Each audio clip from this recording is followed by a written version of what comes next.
कांग्रेस नेता नाना पटोले ने आरएसएस और बीजेपी पर तीखा हमला बोला है। पटोले ने आरएसएस को लेकर अमेरिका के कथित फैसले का हवाला देते हुए गंभीर आरोप लगाए और राम मंदिर को लेकर भी आरएसएस पर निशाना साधा। वहीं बीजेपी के समर्थन में बयान देने वाले प्रफुल्ल पटेल पर भी पलटवार करते हुए कहा कि कांग्रेस को कई देशभक्ति का पाठ पढ़ाने की जरूरत नहीं है। पटोले ने स्वतंत्रता संग्राम में आरएसएस और बीजेपी के योगदान पर सवाल उठाते हुए चीन, किसानों, युवाओं और रोजगार जैसे मुद्दों को लेकर भी सरकार को घेरा।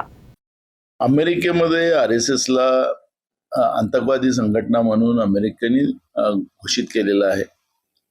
त्यामुळे आरएसएसच्या बाबतचा एक संभ्रम आता जागतिक पातळीवरच आहे। देशाच्या जवळपास 36 देशामध्ये यांचे बँकेचे खाते आहेत आरएसएसचे।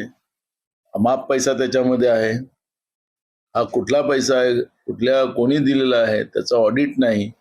त्यामुळे या सगळ्या याच्यामध्ये अमेरिकेने ज्या पद्धतीचं पाऊल उचललेलं आहे त्याप्रमाणे कर्नाटकमध्ये पण या विषयावरची तिथल्या सरकारने भूमिका घेतलेली आहे। त्यामुळे आरएसएस तर आपण पाहिलं की राम मंदिर जे आमच्या सगळ्यांचं श्रद्धेचं स्थान आहे त्या मंदिराला लुटीमध्ये डाका टाकण्यामध्ये आरएसएसचा सहभाग आहे, लपलेलं नाही। त्यामुळे मला वाटतं की अमेरिकेने आता काय स्टँड घेत आहे त्याच्याकडे आमचं सगळ्यांचं लक्ष आहे। ज्या लोकांचं योगदान, ज्या आरएसएसचं योगदान किंवा भाजपचं योगदान स्वातंत्र्य लढ्यामध्ये नव्हतं, त्या भाजपचं गुणगान प्रफुल्ल भाई काय गातात, काय त्यांचा स्वार्थ आहे त्याच्यामुळे मला काही कळत नाही। पण देशप्रेम काँग्रेसला कोणी शिकवण्यासारखं कारण नाही। आणि राहिलं बिल पारित झालं वंदे मातरमचं, वंदे मातरम ऑलरेडी आहे। बंकिम बाबूंनी या गीताला गायलं आणि या देशाचं ते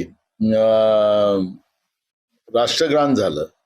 आणि म्हणून वंदे मातरम हा आमच्या देशाच्या प्रेरणादायी आमचा मंत्र आहे आणि तो आम्ही गातोच आहे। पण त्याच्यासाठी लोकसभेमध्ये काही वेगळं आणावं आणि त्या माध्यमातून आम्हीच देशाचे खरे स्वातंत्र्यवीर आहोत असं दाखवण्याचा जो प्रयत्न झाला आणि